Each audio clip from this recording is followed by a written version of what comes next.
The bass pulsed through the floorboards, vibrating up my tired legs as I slid the thin straps of my heels around my ankles. Every night, the same ritual, the same knot in my stomach, the same prayer that tonight's tips would be enough. 5 minutes, Lily, Margot called through the thin door of the cramped dressing room, her voice raspy from years of cigarettes and late nights. Coming, I answered, my voice steadier than I felt. The mirror before me reflected a woman I barely recognized anymore. Glitter dusted across collarbones, too prominent after months of skipping meals so my daughter could eat. Dark circles beneath eyes I'd rimmed with liner to look sultry, rather than exhausted. My fingers trembled slightly as I applied another coat of lip gloss, the sticky sweetness of artificial cherry filling my nostrils. My phone buzzed on the makeup counter. Mrs.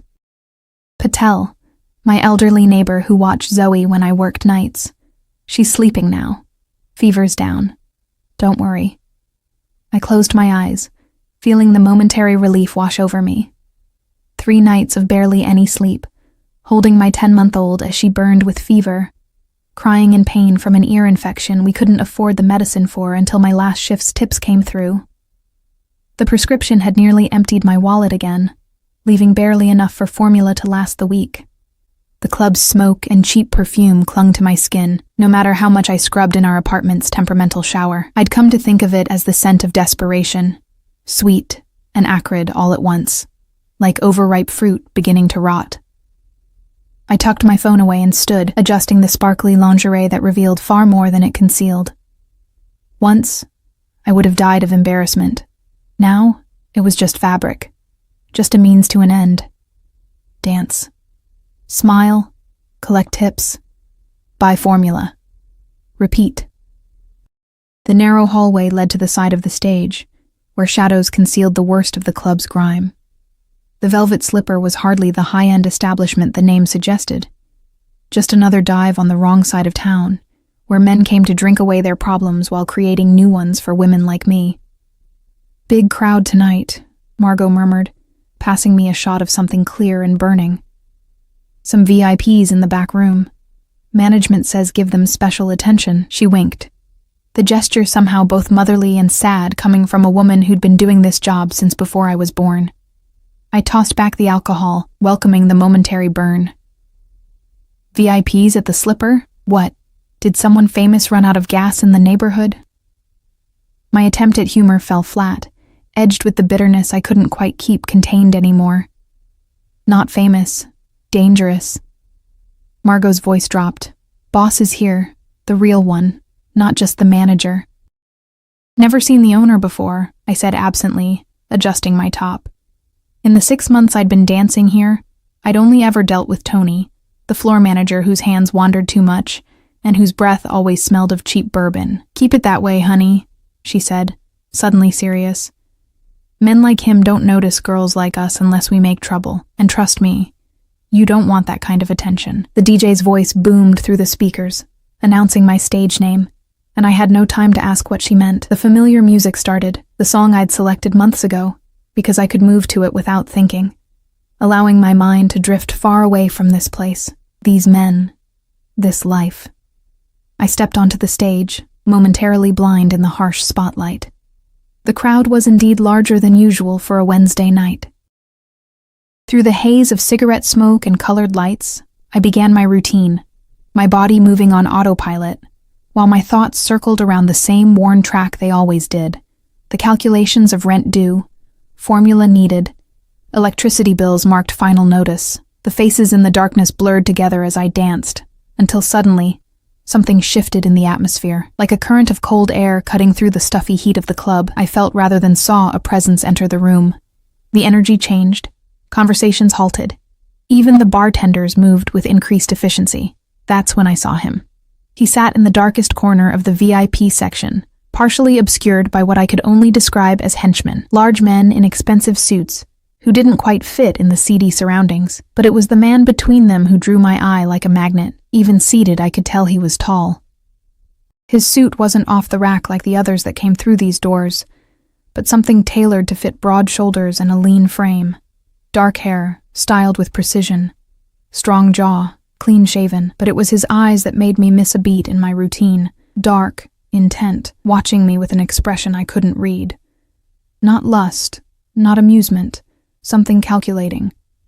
I forced myself to look away, to continue my dance as though I hadn't noticed him.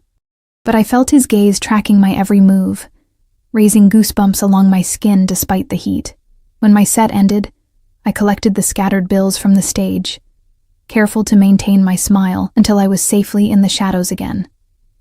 Margot appeared at my elbow, her expression tense. "They want you for a private dance," she whispered, nodding toward the VIP section. My stomach dropped. "I don't do private rooms, Margot, you know that." It was my one rule, the line I'd promised myself I wouldn't cross no matter how desperate things got. "It's not a request, Lily," she squeezed my arm. "Tony says either you go or you're fired, and they're offering $500 for 15 minutes. The number hit me like a physical blow. $500, 2 months of formula, the overdue electric bill, maybe even enough left to finally take Zoe to a proper doctor instead of the free clinic with its endless waits. "Just dancing?"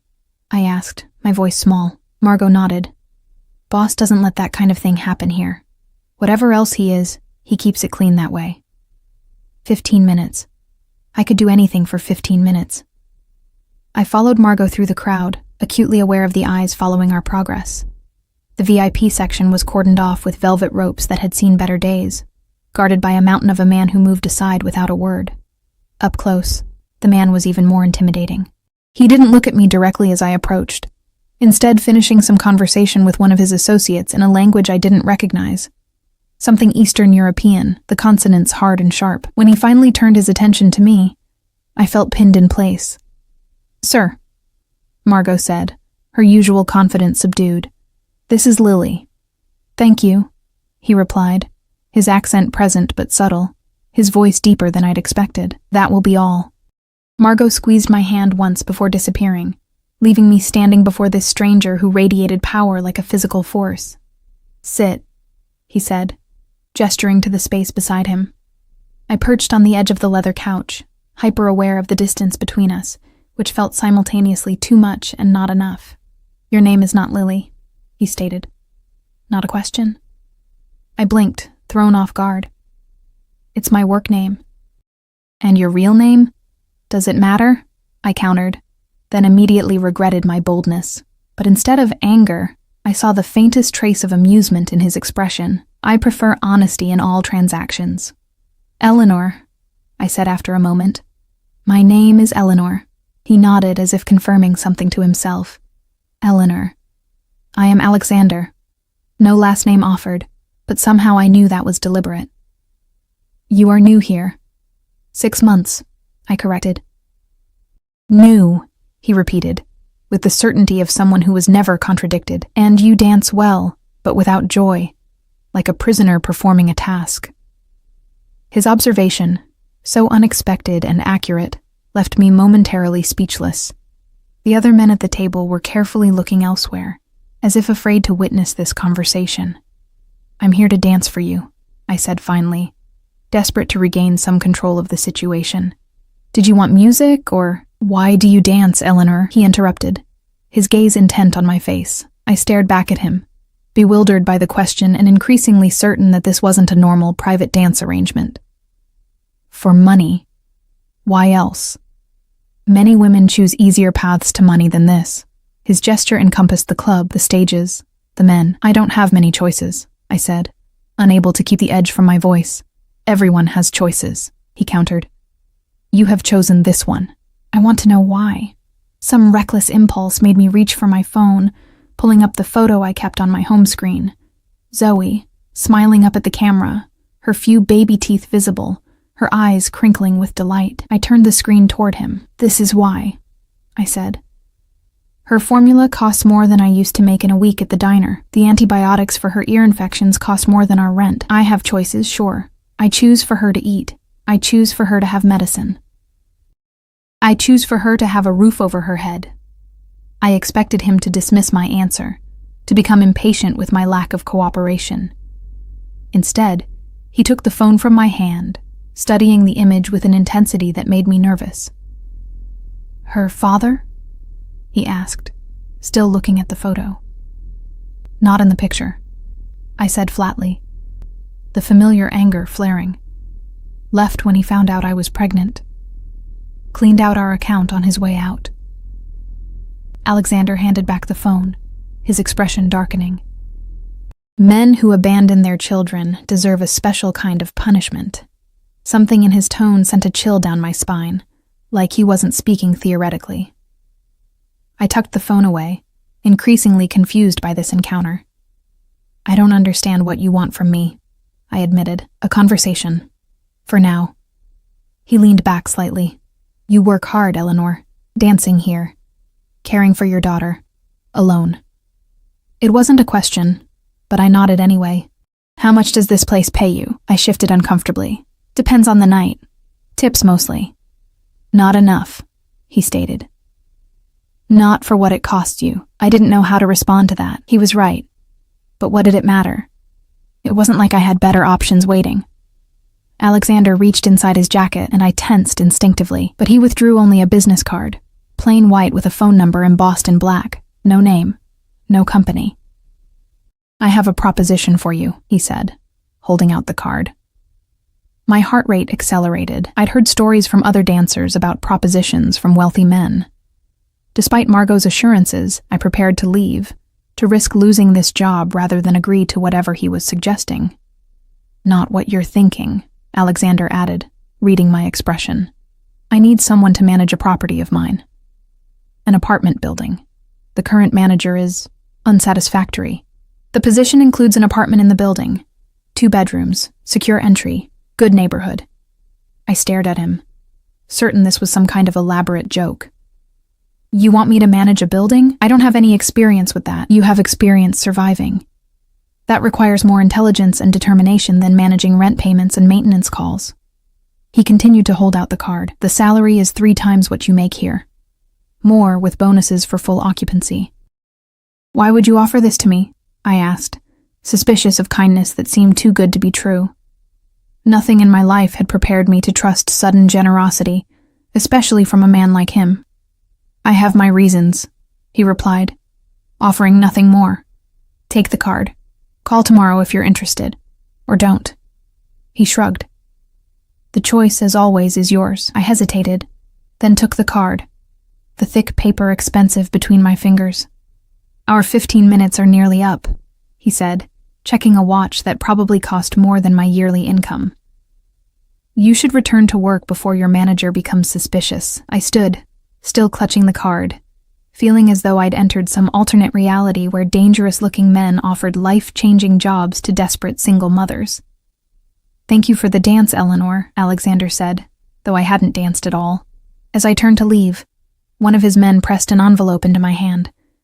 I opened it later in the dressing room to find not $500, but $2,000 in crisp $100 bills, and underneath the money, a note in elegant handwriting for the medicine your daughter needs. I sat heavily on the rickety stool before the mirror, staring at the envelope, the money, the card with its single phone number. My hands were shaking. How did he know about her medicine? I had mentioned antibiotics, but not that I couldn't afford the full course the doctor had prescribed, settling instead for the 3-day supply that the free clinic could provide. Outside, the music thumped on, calling me back to the stage, to the life I'd been living. But the card in my hand whispered of something else. An opportunity or a trap. I couldn't be sure which. What I didn't know then, as I carefully tucked both the money and the card into my bag, was that Alexander Volkov didn't just own the building he wanted me to manage. He owned the Velvet Slipper. He owned the block it sat on. And in the coming days, I would discover that he intended to own me as well. Not as a possession to be discarded, but as something infinitely more dangerous. A woman to be protected at all costs. A woman who had accidentally caught the eye of the most powerful man in the city. A man whose enemies were about to become mine. Block 2. I didn't call the number the next day, or the day after. Instead, I used the money to buy the full course of antibiotics for Zoe, to stock up on formula, diapers, and to pay 2 months of rent in advance.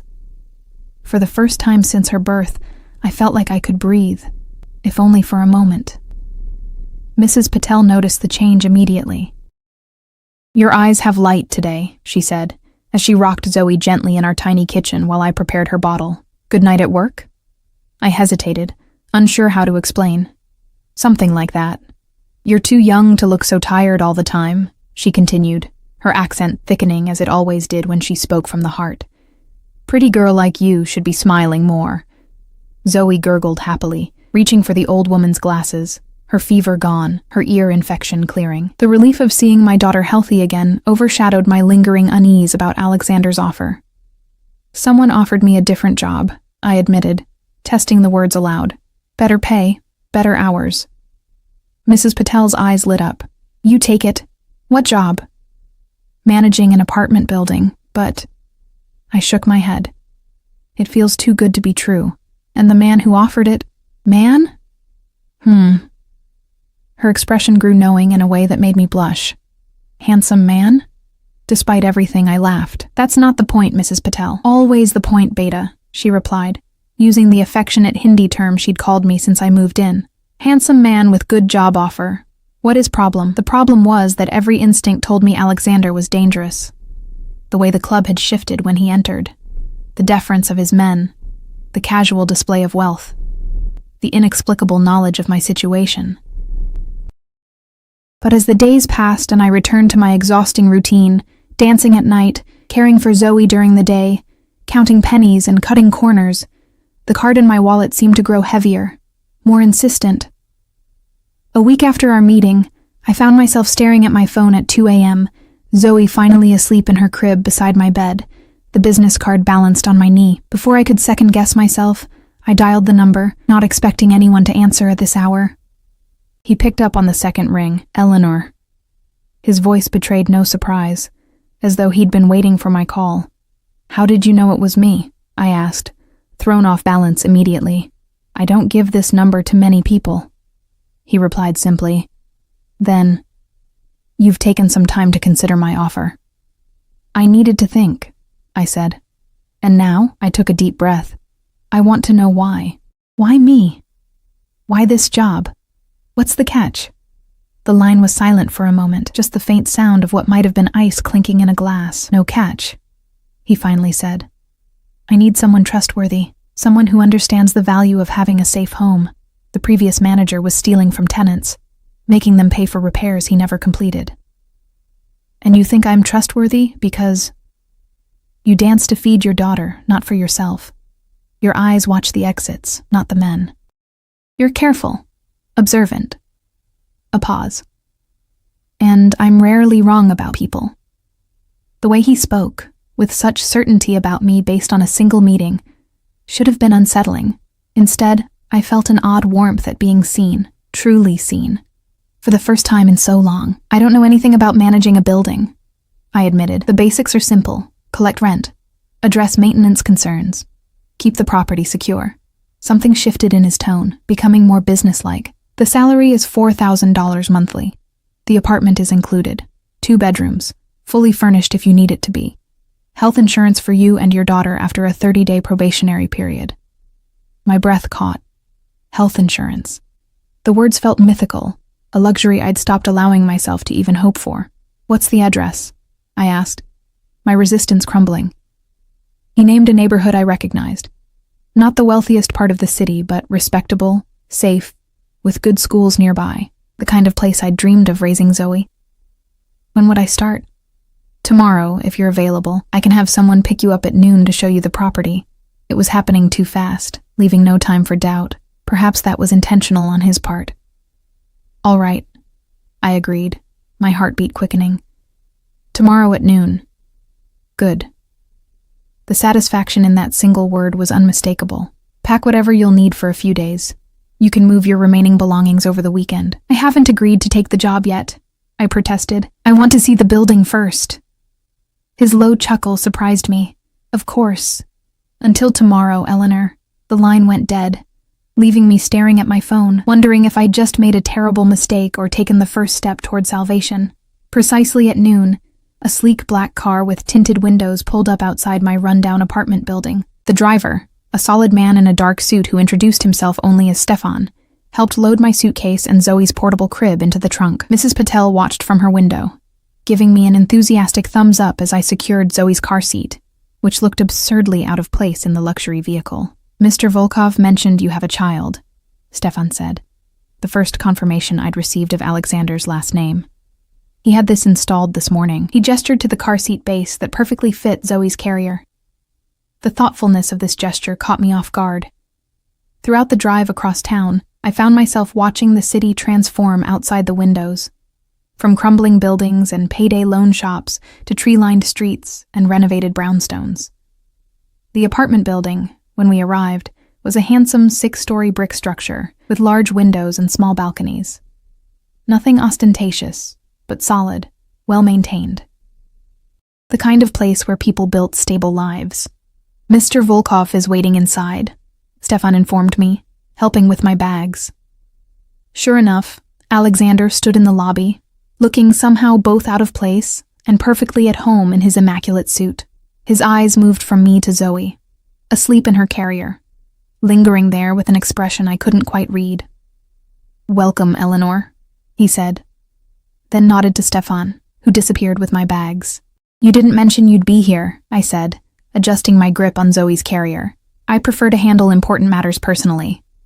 He gestured toward the elevator. "Shall we?" The building was even more impressive inside. Clean hallways, fresh paint, good lighting. As Alexander gave me a tour, explaining the responsibilities of the position, I struggled to find the catch, the hidden drawback that would make this opportunity less miraculous than it appeared. "The manager's apartment is on the 2nd floor," he explained, unlocking a door at the end of a hallway. "I thought you might prefer being closer to the ground level with a small child." The apartment that awaited us was nothing short of perfect. Spacious rooms with hardwood floors, a kitchen with new appliances, windows that filled the space with natural light, and, most surprisingly, furniture that looked new but arranged in a way that already made the place feel like a home. "Is this what you meant by fully furnished?" I asked, unable to keep the awe from my voice as I set Zoe's carrier down on a plush area rug. "Is it acceptable?" There was a trace of uncertainty in his question that seemed at odds with his commanding presence. "It's incredible," I admitted, "but this feels like a lot more than a manager's apartment." Alexander moved to the kitchen, opening the refrigerator to reveal it fully stocked with groceries. The previous manager left the place in poor condition. It needed to be redone completely. I saw no reason not to make it comfortable. I ran my hand along the counter, noting the high-quality materials, the attention to detail. "And the furniture? The groceries?" "Convenience." He shrugged, but something in his expression suggested there was more to it. "I assumed you wouldn't have time to shop immediately with your daughter to care for." Zoe chose that moment to wake, her small cries filling the apartment.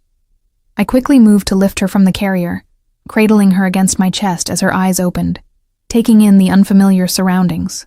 For the first time since meeting him, I saw Alexander look genuinely disarmed. His usual mask of control slipped as he watched Zoe, revealing something almost like longing. "She's bigger than in the photo," he said softly. "Babies grow fast," I replied, rocking Zoe gently as she settled against me. "She'll be walking before I know it." He nodded, then seemed to recollect himself, returning to business. "Your duties would start Monday. Rent is collected on the 1st of each month. There are 24 units. Currently 22 occupied. Maintenance requests go through an app that will be installed on the phone provided with the position." As he continued explaining the details, I tried to reconcile this efficient, professional man with the one who had watched my daughter with such wistful eyes moments before. There were layers to Alexander Volkov that I couldn't begin to understand, and something told me that was by design. "Do you own many buildings like this?" I asked when he finished. A smile flickered across his face. "A few, among other investments." "And the club? The Velvet Slipper? Is that one of your investments too?" His expression revealed nothing. "You've done your research." "Actually, no," I admitted. "Just a guess. The way everyone reacted when you came in that night. The way Tony practically turned green when he saw you." "Tony?" Alexander's voice hardened. "I wasn't aware you had interactions with him." "He's the floor manager. All the dancers deal with him." Something dangerous flashed in his eyes. "Has he ever been inappropriate with you, Eleanor?" The question carried weight beyond simple concern.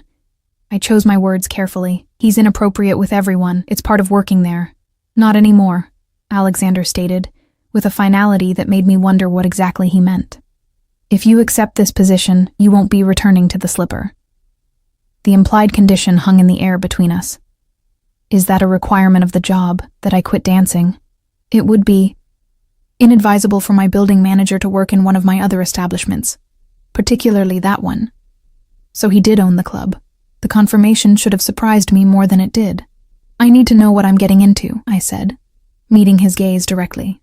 What exactly do you do, Mr. Volkov? Alexander, he corrected. And I'm a businessman. Import-export primarily. Real estate. Some entertainment venues. The vague answer told me everything and nothing. What kind of businessman inspired the fear I'd seen in people's eyes at the club? What kind of businessman carried the subtle threat of violence in his very presence? I knew the answer, even if I wasn't ready to acknowledge it aloud. And this job offer? I pressed. Is it really just because you need a trustworthy manager? He studied me for a long moment, as if deciding how much truth to offer. Let's say I recognize potential when I see it, and I prefer to nurture what interests me. The implications of his words sent a shiver down my spine that wasn't entirely unpleasant. Zoe squirmed in my arms, breaking the tension of the moment. I should feed her, I said. Alexander nodded, moving toward the door. Take the weekend to settle in. Stefan will bring the rest of your belongings tomorrow. If you need anything at all, call the number I gave you. I haven't said yes yet, I pointed out. He paused at the doorway, that ghost of a smile appearing again. Haven't you? As the door closed behind him, I stood in the center of the beautiful apartment that could be mine, our home, trying to ignore the voice in my head, warning that nothing came without a price. What I didn't yet understand was just how high that price might be. By Monday morning, it felt as if we had always lived in the apartment. Zoe seemed to bloom in the new space, crawling enthusiastically across the clean floors, babbling happily in rooms filled with natural light. The weight that had pressed on my chest for months, the constant grinding anxiety of poverty, had eased enough to let me breathe. I still didn't fully trust this sudden change in fortune, but I couldn't deny the transformation in our lives. For the first time since becoming a mother, I didn't have to choose between buying diapers or paying the electric bill. As instructed, I reported to the small office on the building's first floor at 9. A middle-aged woman with steel-gray hair waited for me, introducing herself as Irina. Mr. Volkov asked me to show you the systems, she explained, her accent similar to Alexander's but heavier. I manage his other buildings. You call me if you have questions, yes? For the next several hours, Irina walked me through the property management software, maintenance procedures, and tenant files. The work seemed straightforward enough, certainly less demeaning than dancing for tips from drunken men. The tenants, they are good people, Irina told me as she prepared to leave. Working families mostly. Some students, no troublemakers. She fixed me with a serious look. Mr. Volkov does not allow trouble in his buildings. Something in her tone suggested this rule was enforced by more than just eviction notices. How long have you worked for him? I asked, curiosity getting the better of me. Many years, since he first came to this country. Her expression softened slightly. He is a good employer if you are loyal. Generous. Before I could ask more, the office phone rang. Irina nodded for me to answer it. Valley Terrace, this is Eleanor, I said, trying to sound professional. Eleanor, how are you settling in? Alexander's deep voice was instantly recognizable. Well, thank you. Irina has been very helpful. Good. I'll be stopping by this evening to check on things. Around 7. It wasn't a request, but I found myself agreeing anyway. 7 is fine. After hanging up, I caught Irina watching me with an unreadable expression. Mr. Volkov doesn't usually visit the properties himself, she said carefully. He has people for that. The implication hung in the air, but I chose to ignore it. I'm sure he just wants to make sure the new manager isn't going to burn the place down on day 1. Irina didn't smile. Be careful, Eleanor. Mr. Volkov is, she seemed to search for the right word, intense when he takes an interest in something or someone. Her warning stayed with me throughout the day, as I familiarized myself with the building, meeting several tenants who seemed pleasantly surprised by my age and approachability. Apparently, the previous manager had been a surly older man who rarely fixed anything without multiple complaints. By 6:30, I'd fed and bathed Zoe, and was trying to decide what to wear for Alexander's visit, a decision that shouldn't have mattered, but somehow did. I settled on jeans and a simple blouse, my first time wearing regular clothes to meet him instead of the revealing outfits from the club. At precisely 7 o'clock, a knock came at my door. Zoe was playing on a blanket in the living room, surrounded by the few toys we'd accumulated, now joined by several new ones that had mysteriously appeared in the apartment along with the furniture. I opened the door to find Alexander alone, no bodyguards visible for the first time since I'd met him. He'd exchanged his suit for dark jeans and a charcoal sweater that somehow looked just as expensive, just as impeccably tailored. "Eleanor." He nodded in greeting, his eyes moving past me to where Zoe played. "Please come in," I offered, stepping aside. He entered with a subtle scan of the space that I was beginning to recognize, assessing exits, checking for threats, a habit so ingrained he probably didn't realize he was doing it. "Everything is satisfactory?" he asked, though his attention remained on Zoe, who had noticed our visitor and was staring at him with open curiosity. "More than satisfactory," I admitted. "It's perfect. Thank you." He moved toward Zoe slowly, as if approaching a wild animal he didn't want to startle. To my surprise, my normally shy daughter showed no fear. She lifted her arms in the universal gesture, asking to be picked up. Alexander looked at me, silently requesting permission. "It's okay," I said, though something about the image of this dangerous man holding my daughter created an odd tightness in my chest. With unexpected gentleness, he lifted Zoe, holding her with the confidence of someone who had done this before. She immediately reached for his face, fascinated by this new person. "Hello, little one," he said softly, his accent more pronounced with the gentle words. "She likes you," I observed, genuinely surprised. "She's usually wary of strangers."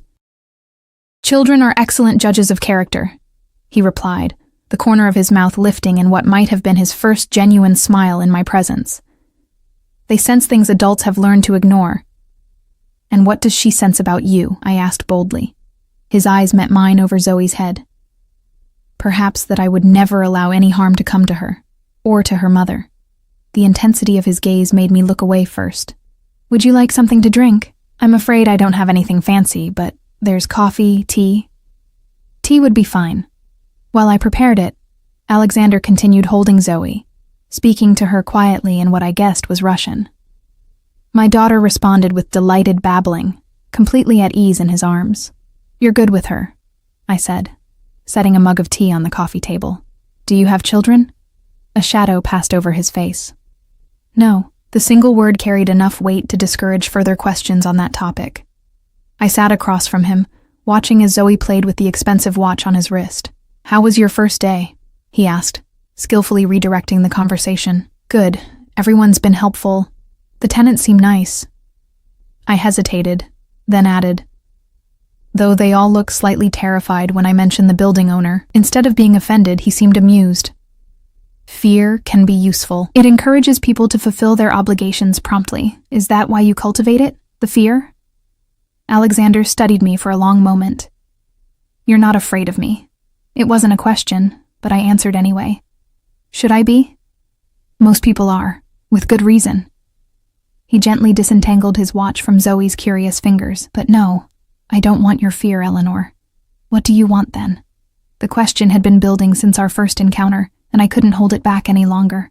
Before he could answer, Zoe yawned widely, her eyelids growing heavy. Alexander noticed immediately. "She's tired," he observed, standing smoothly with my daughter still in his arms.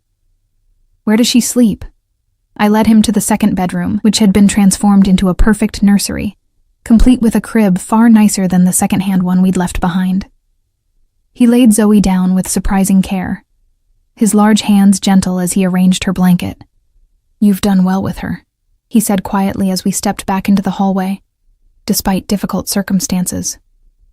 "She's everything to me," I replied simply. Back in the living room, Alexander reclaimed his seat, his posture relaxed, but his eyes watchful as always. You asked what I want, he said, returning to my earlier question. I want what most men want, to build something lasting, to protect what's mine. And this building is yours, I said carefully, among other things. He took a sip of his tea. Tell me, Eleanor, why did you agree to take this job? The sudden reversal caught me off guard. Because it was an opportunity I couldn't pass up. A chance to give Zoe a better life. Not because of the man offering it. Heat crept into my face. I barely know you. Yet you trusted me enough to move into this apartment. To bring your daughter here. His eyes held mine. Why? I considered lying, offering some safe answer, but something told me he would see through it immediately. Because when you look at me, you actually see me, I admitted. Not just a body on stage, not just a single mother struggling to get by. You see something else. I see everything, he confirmed, his voice lowering. Your strength, your determination, the fierce love you have for your child.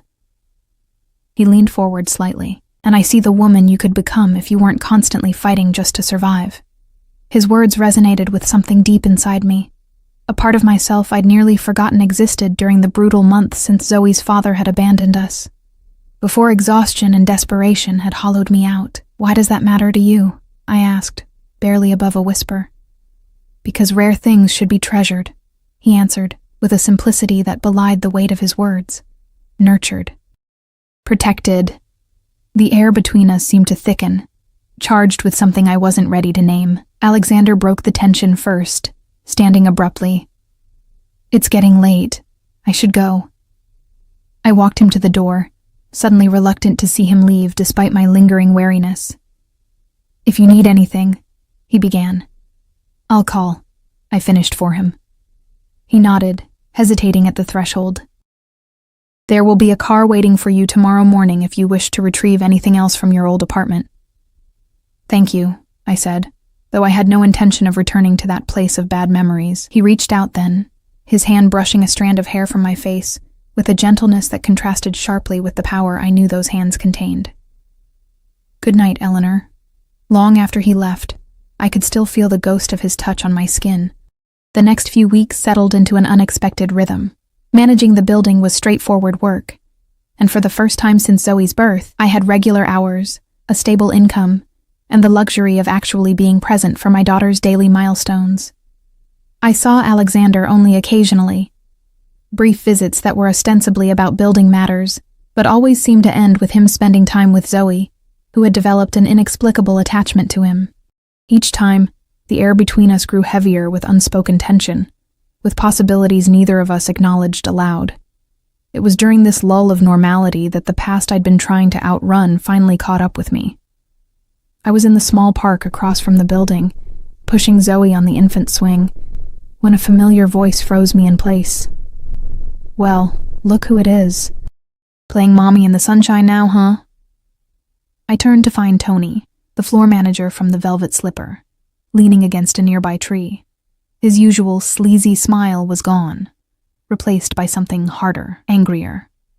What are you doing here, Tony?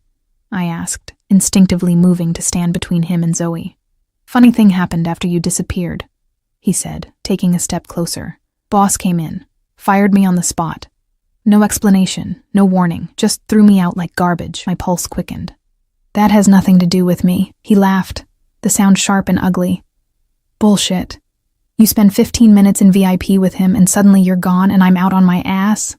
I'm not stupid, Eleanor. I don't know what you're talking about, I insisted, reaching to lift Zoe from the swing. I need to get back to work. Tony's hand shot out, gripping my arm. Not so fast.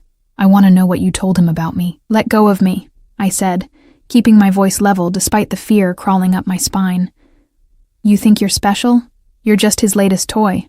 Tony's fingers dug deeper. He'll get bored, just like all the others. And then where will you be? Back to taking your clothes off for dollar bills? Before I could respond, a shadow fell over us.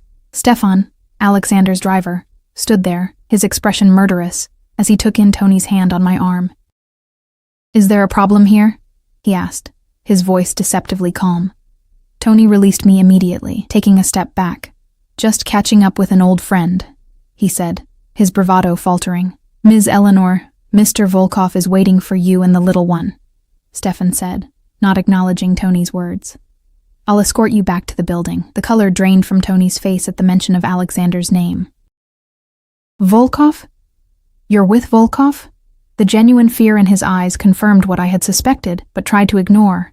Whoever Alexander was, whatever he did, it was enough to terrify a man like Tony into retreat. This isn't over, Tony muttered, before turning to walk quickly away. Stefan watched him go, then turned to me. Are you all right, Ms. Eleanor? Yes, I said, although my racing heart suggested otherwise. How did you know I was here, Mr. Volkov has asked that you and your daughter be looked after, he replied simply, especially when you leave the building. The implication that I was being watched should have disturbed me. Instead, I felt a confusing mixture of relief and apprehension as I followed Stefan back to the apartment building, Zoe babbling happily in my arms, oblivious to what had just transpired.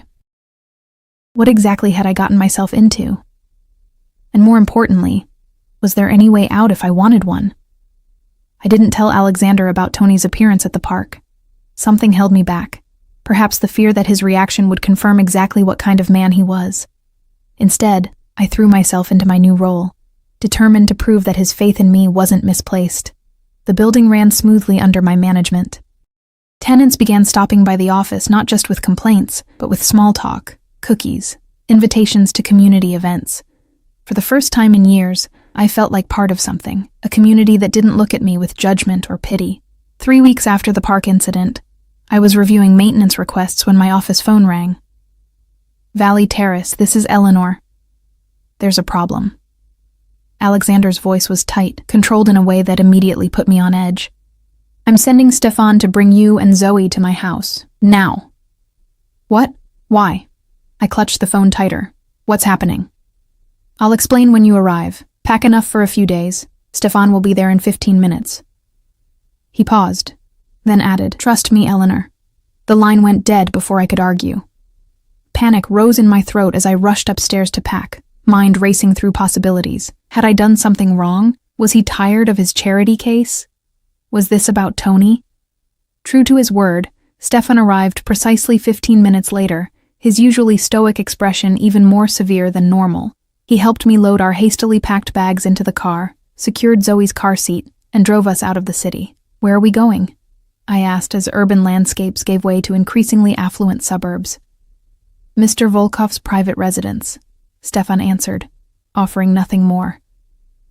After nearly an hour, we turned onto a private road that wound through dense woods before opening to reveal a sprawling modern house of stone and glass, perched on a hillside with views of the distant city skyline. A high wall surrounded the property, and I noticed cameras at strategic points along the approach.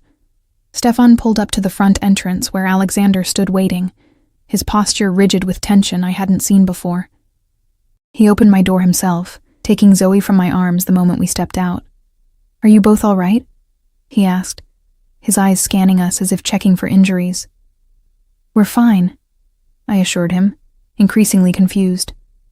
Alexander, what's going on? He nodded to Stefan, who disappeared with our bags, then guided me into the house with a hand at the small of my back. The interior was exactly what I'd expected. Minimalist, expensive, impeccably designed.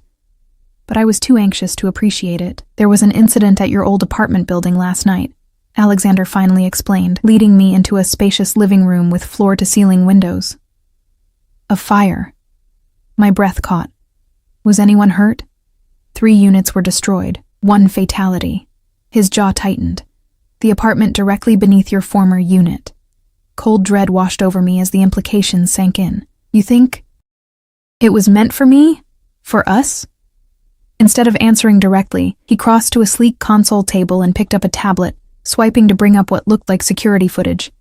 This was captured by a camera across the street from your building 2 days ago.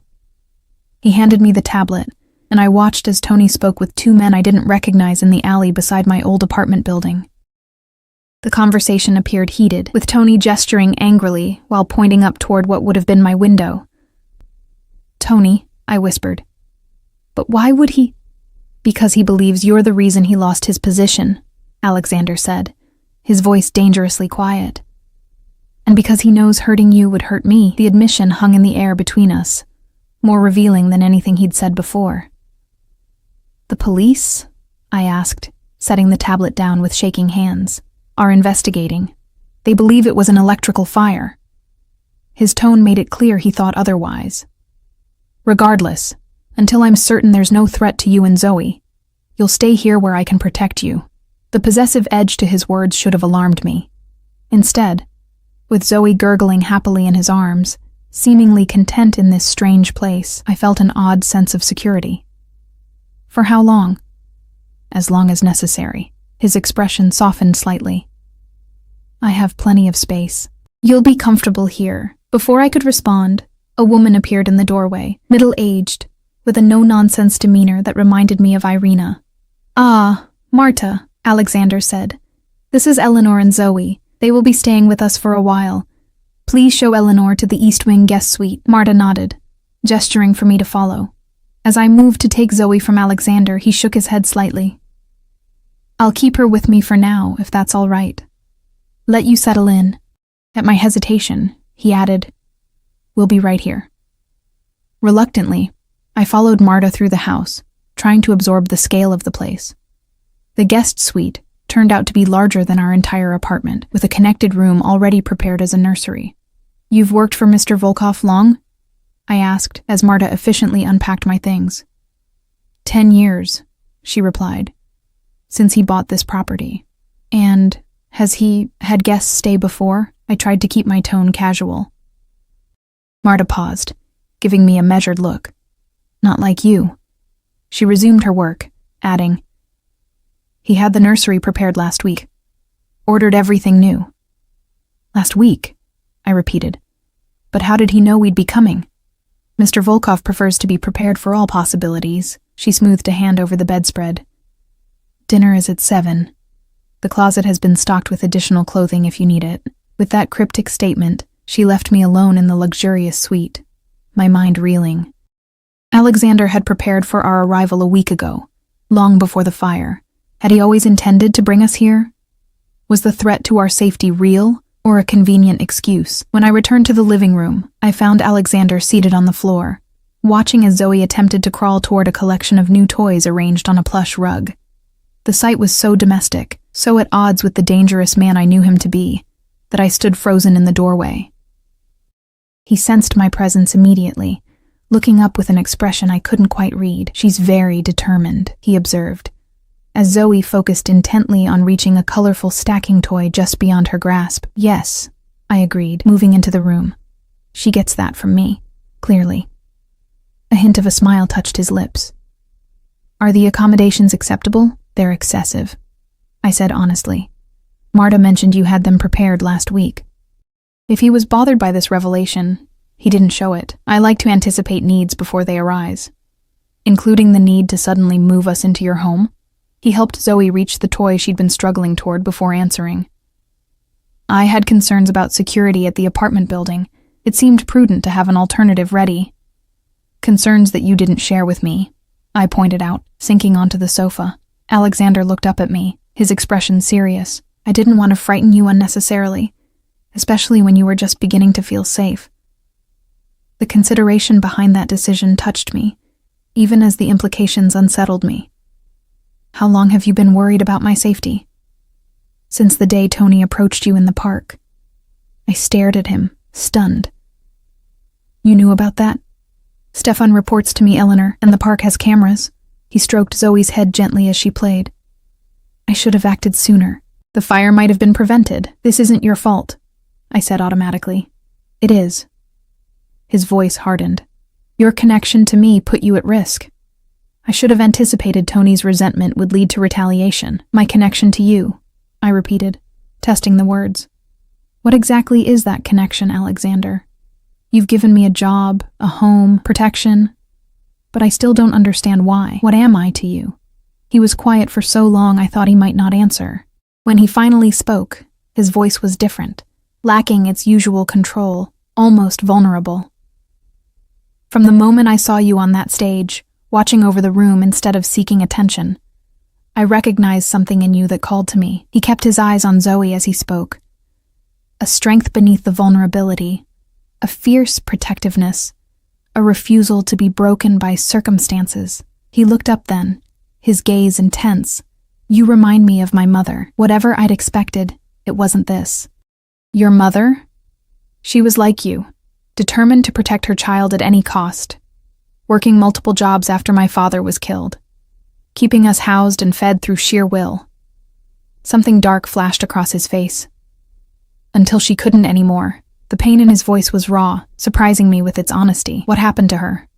She trusted the wrong man, someone who offered help, protection. His hands clenched briefly. It was a lie.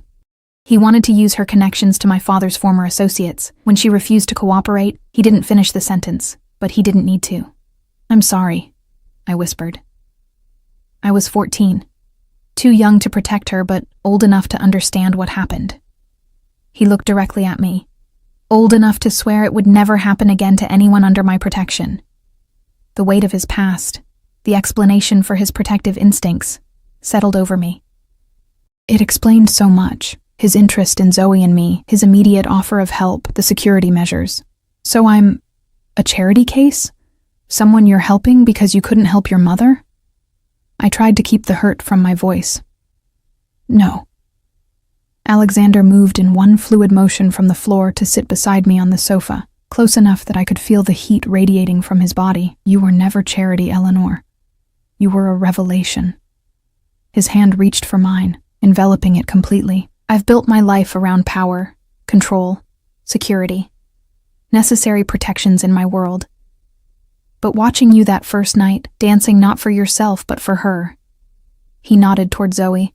I saw something I'd forgotten existed. Pure, selfless love. My heart thundered in my chest as he continued, his voice dropping lower. You made me want things I'd denied myself for years. A family. A woman who sees me as a man, not just what I can provide or the fear I can inspire. His thumb traced patterns on my palm. I know what people call me, what they believe me to be. Much of it is true. I won't pretend otherwise. A mafia boss, I said softly, finally speaking aloud what I'd suspected from the beginning. He inclined his head slightly, neither confirming nor denying. My world is dangerous, Eleanor. I've kept you at arm's length partly to protect you from it.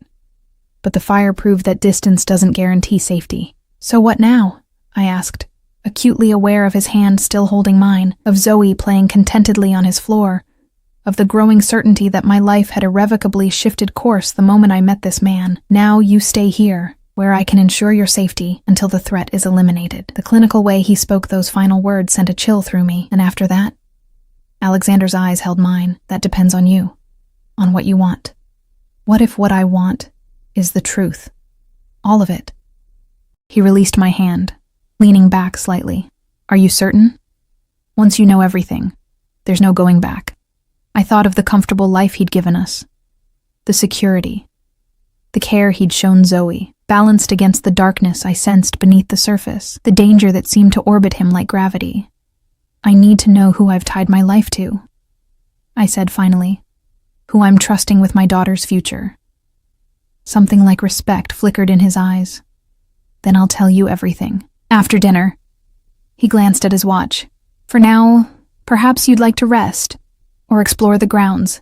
This place is as much yours as mine while you're here. The casual offer of sharing his domain felt significant somehow, a threshold being crossed.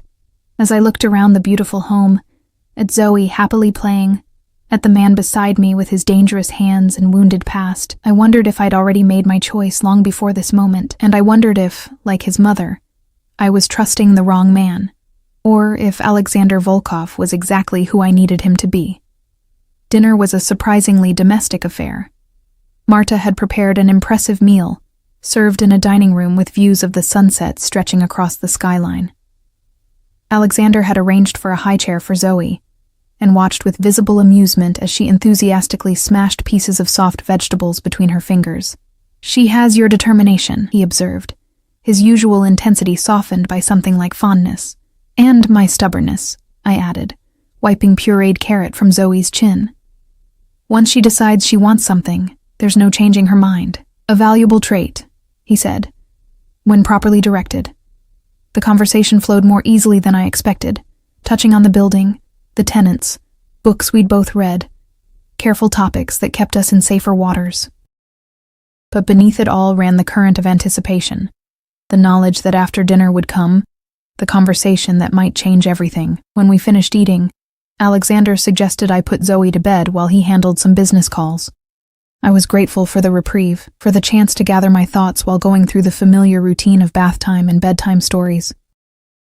The nursery he'd prepared was perfect, a crib with a mobile of stars and moons, a sound machine that played gentle ocean waves, a rocking chair beside a window that looked out over gardens illuminated by subtle landscape lighting. As I rocked Zoe to sleep, I tried to reconcile the man who had thought of these tender details with the dangerous figure others clearly feared. Once Zoe was sleeping peacefully, I found myself drawn to explore the house. The east wing, where our suite was located, connected to the main living areas through a gallery lined with art, not the generic expensive pieces I might have expected, but works that showed genuine thought and taste. Landscapes of rugged coastlines, abstract pieces in deep blues and silvers, black and white photographs of city streets in what might have been Russia. I found Alexander in what appeared to be his study, a masculine space of dark wood and leather, one wall dominated by bookshelves, another by windows that now reflected the room back upon itself in the darkness. He stood at a drink cart, pouring amber liquid into crystal glasses. "Cognac?" he offered, holding one out to me. I accepted it, more for something to do with my hands than any desire to drink. "Your home is beautiful." "It's just a house," he replied, gesturing for me to sit in one of the leather chairs positioned near the unlit fireplace. "Secure, private, but empty most of the time. You don't live here?" "I have an apartment in the city for day-to-day use. This place is more of a retreat." He took the chair opposite mine, studying me over the rim of his glass. "Is Zoe settled?" "Yes, she went down easily. Excitement of the day, I think." He nodded, then set his glass aside, leaning forward with his elbows on his knees. "You wanted the truth, Eleanor. What specifically do you want to know?" I took a sip of the cognac, letting the warmth spread through me before asking, "Who are you, really, beyond the business owner, the landlord?" "Officially, I'm the CEO of Volkov Enterprises. Import, export, real estate, entertainment venues." His face remained impassive. "Unofficially, I manage what you would call organized crime operations across several states." The bluntness of his admission still managed to shock me, despite my suspicions. "So you're... what?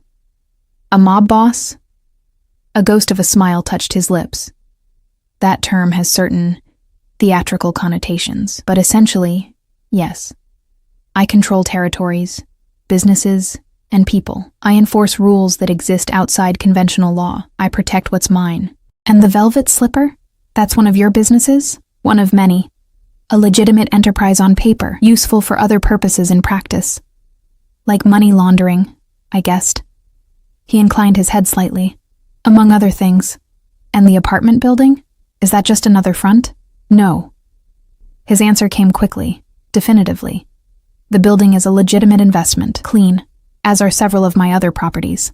I took another sip of the cognac, needing its burn. "So the job you offered me, was that real? Or was it just a way to, I don't know, keep an eye on me?" "The job is real, Eleanor. The building needed a manager. You needed stability." His eyes held mine. "But yes, I could have hired anyone. I chose you. Why?" "The truth." He was quiet for a moment, as if measuring his words. "When I saw you that night at the club, I recognized something rare. A woman with nothing, fighting for everything. It awakened something in me I thought long dead." "Pity?" I suggested, unable to keep the edge from my voice. "No," he answered sharply. "Admiration, desire, a recognition." The directness of his response made heat rise to my face. "Desire," I repeated. "So this was about getting me into your bed. If that were my only goal, there are simpler paths I could have taken." His expression hardened slightly. "I don't use coercion or dependency to gain consent, Eleanor. Ever." I believed him, which was perhaps the most surprising realization of the evening. For all his danger, all his darkness, there were lines Alexander Volkov would not cross. "The fire at my old building," I said, changing direction. "You believe Tony was responsible?" Not directly. He lacks the courage. But he hired someone. His jaw tightened. The men he was seen speaking with have connections to a rival organization. They likely saw an opportunity to strike at me through you. The casual way he discussed attempted murder sent a chill through me. And what happens to them? To Tony? Something dangerous flickered in his eyes. Justice will be served. Your kind of justice, I said. Not the legal kind. My justice is more reliable. More final. He watched me carefully. Does that disturb you? I considered the question honestly. It should. But when I think about what could have happened to Zoe if we'd been in that apartment... I didn't finish the sentence, the horror of the possibility closing my throat. Alexander leaned forward, taking my free hand in his. I would burn this city to ash before letting harm come to either of you. The fierce protectiveness in his voice, in his touch, ignited something in me I'd suppressed for too long. A hunger for connection, for passion, for feeling something beyond exhaustion and fear. What happens now? I asked, my voice barely above a whisper. After you've dealt with Tony and his associates? That depends entirely on what you want. His thumb traced circles on my palm. You could return to managing the building. I would ensure additional security, of course. Or... He hesitated. Or, I prompted. Or you could stay here, with me. His eyes, usually so controlled, revealed a vulnerability I hadn't seen before. Not as an employee or a protected asset, but as my partner. My breath caught. Your partner in what way? In every way, he answered simply. I want you by my side, Eleanor, you and Zoe. As your... what? Girlfriend? Mistress? As my wife, he stated, the words hanging in the air between us. If that's what you want. I pulled my hand away, standing abruptly. The proposal, if that's what it was, felt too sudden, too overwhelming. You barely know me. I know enough, he countered, rising to face me. I know your strength, your loyalty, your fierce heart. The rest we would discover together. And your world, the danger, the violence. You expect me to bring my daughter into that? I expect you to allow me to protect both of you, with every resource at my disposal. He stepped closer, his presence enveloping me. I won't pretend there aren't risks. But there are risks in poverty too, in vulnerability. At least with me, you would never face them alone again. The truth of his words struck deep. I had spent so long fighting alone, carrying the weight of Zoe's future on my shoulders, that the prospect of sharing that burden was both terrifying and tempting beyond measure. I need time, I whispered. This is a lot to process. Of course, he agreed, though I could sense his restraint, the effort it took for him not to press further. Take all the time you need. You're safe here regardless of your decision. We stood in silence for a moment, the air between us charged with possibility, with unspoken desires. May I show you something? He asked suddenly. Curious despite my emotional turmoil, I nodded. He took my hand again, leading me through the house to a room I hadn't seen before. A small library with walls of books and a single photograph prominently displayed on the desk. It showed a beautiful woman with dark hair and striking eyes, holding a young boy who couldn't have been more than 5 or 6. Both were smiling, though there was a weariness around the woman's eyes that spoke of hardship. Your mother, I guessed. Yes, Alexander confirmed, his voice softened by memory, the last photo taken before things became difficult. I studied the image, seeing the echoes of the boy and the man beside me. You have her eyes, and her stubbornness, according to my father. A ghost of a smile crossed his lips. She would have liked you, I think. She valued courage above all else. The intimacy of him sharing this piece of his past wasn't lost on me. This was Alexander offering not just protection or passion, but himself. His history. His wounds. His heart. When I lost her, he continued quietly, I lost the only person who saw me as more than just the son of a powerful man, who believed I could be better than the world I was born into. His eyes met mine. Until I saw you, dancing for your daughter's future, I never thought I'd find that kind of love again. His honesty stripped me bare, leaving nowhere to hide from my own feelings. The attraction I'd felt from the beginning had deepened into something more complex, more frightening in its intensity. I should get some rest, I said, overwhelmed by the emotions coursing through me. He nodded, accepting my retreat without challenge. Of course. Good night, Eleanor. As I turned to leave, some impulse made me stop at the doorway and look back at him, this dangerous, complicated man who had upended my world so completely. Alexander, I said softly, thank you for saving us, for seeing me. Something shifted in his expression, a softening, a hope. Always, he promised. 3 days passed in a strange domesticity. Alexander worked from his home office, but made time to join us for meals, to sit with Zoe in the gardens, to show me the grounds of the estate. Never pushing, never demanding, but always present, always watching me with that intensity that made my skin tingle. On the 4th morning, I woke to find Marta waiting with coffee and news. Mr. Volkov asked me to inform you that the situation has been resolved, she said, her tone matter-of-fact despite what I suspected resolved meant in this context. You are free to return to the apartment when you wish. He has arranged for additional security measures to be installed. Freedom to choose, just as he'd promised. The question was, what did I actually want? I spent the day turning the question over in my mind as I watched Zoe play in the sunroom, as I walked the gardens, as I stood looking out over the city that seemed so distant from this hillside sanctuary. That evening, after putting Zoe to bed, I found Alexander in the same study where we'd had our conversation days before. He looked up from his desk when I entered, setting aside whatever document he'd been reviewing.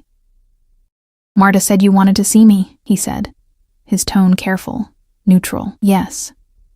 I moved further into the room, gathering my courage. She told me this morning that everything's been handled, that we can go back to the apartment. He nodded. The threat has been eliminated. The building is secure. I didn't ask for details. Some things were better left unknown. Thank you. You don't need to thank me for keeping you safe, Eleanor.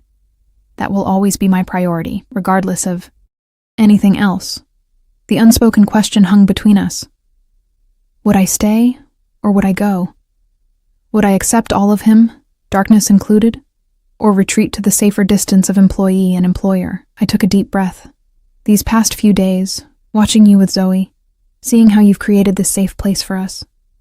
I've been thinking about what you said, about being your partner. His expression remained carefully controlled, but I could see the tension in his shoulders, the hope he was trying to suppress. And I can't pretend to understand your world completely, I began, or to approve of everything in it, but I understand enough to know that you are more than what others see, more than the power, the danger. I stepped closer, close enough to catch the scent of his cologne, to see the subtle shift in his breathing as I approached. I've spent so long fighting alone, I continued, telling myself that depending on anyone was too risky, that the only person I could trust was myself. But watching you with my daughter, seeing how you protected us without demanding anything in return, it showed me something I didn't expect.